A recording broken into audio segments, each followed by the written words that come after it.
8:12 at KPEL, Friday, November 18th, 2016. And as we nearing Thanksgiving break and the end of the first semester, some great news for the Lafayette Parish Schools. Joining us in studio, Justin Centanni. Good morning. Good morning, Rob. How are you? I'm doing great. First and foremost, you are married to a 20 under 40. That was a very nice award. A very nice award for my wife for being under 40. And you are one too, though. You were 2015 20 under 40. That's right, just barely under 40. So, do you have Lafayette police like staked outside your house now, guarding just to make sure no one comes by? No, the funny thing, you get like a kind of a big size billboard with your face on it, and I like to have a little fun with it. I do things like I put it in the front seat of my car and drive around town with it, or I put it in the front window of my house. Or sometimes when my kids are playing out in the backyard, I'll put it in the back window of my house and really freak them out like I'm constantly watching. I'm watching. Well, great. Well, pass our congratulations on to her. Great I will. honor. Thank you. That's great. So tell us about this news we got. You got your report card, as a member of the school board. For what good work we're doing here. Tell us the numbers. I think Brandon and I spoke briefly about it last week and how optimistic we were that when the grades came out, we were going to get some good news. And yesterday we got some fantastic news. We raised our performance score as a district, as a whole. We're still a B. We're a very high B. We are on our way to our goal of being an A school district. Great. There are only 2 B school districts ranked ahead of us. We moved up from 27th in the state to 19th in the state. So we're very, very proud. So we know probably test scores are kind of an obvious benchmark. What are some other benchmarks people may not know about to rank these school districts? So in the spring, we got the news that our graduation rate had gone up by 7%. Wow. This is parish-wide, and every high school contributed to an increased graduation rate, especially Brandon's Northside Vikings. Thank you. I think went up something. Proud Viking, by the way. Something on the order of 13% your graduation rate.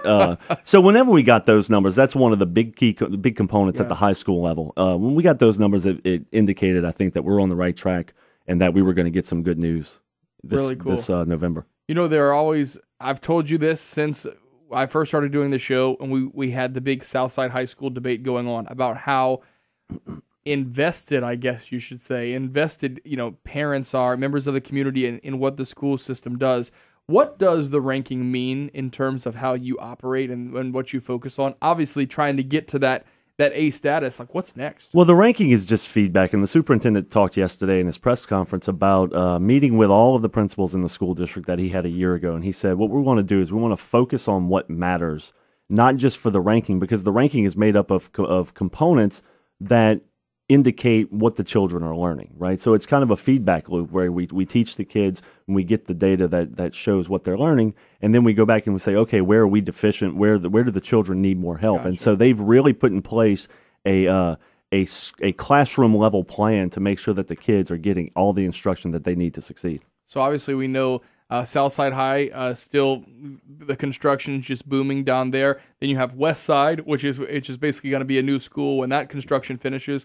A big part of that is technology. What role does technology play in the success of all the schools, even if they're not a brand new school? How do you guys implement that to aid in this? Well, we have a big piece of the superintendent's Vision 2020 plan that he rolled out last year that focuses on technology, and one of our goals is to get what they call a 1-to-1 device ratio, where every student in the school system has a device, be it a tablet, a laptop that he or she uses in class, something like that. We have a ways to go on not only funding that, but making sure that we have the proper training for our teachers to implement technology in their lesson plans. It's not as simple as just putting a tablet in someone's hand, right? I mean, we don't go for it. Have fun. We don't want to play in Jungle Run all day, right? So I mean.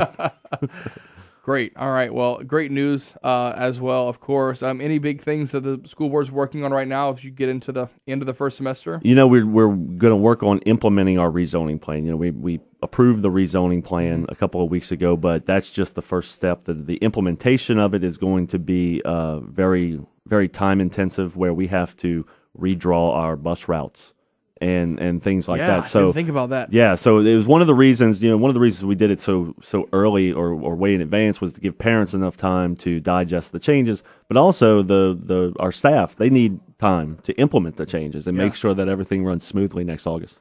All right, Justin Centanni, Lafayette Parish School Board. We're happy to have you as always. Great information. Thank you very much. I expect this good of information every time you come. Boy, this is a high bar, man. So you got to start finding the diamonds in the rough.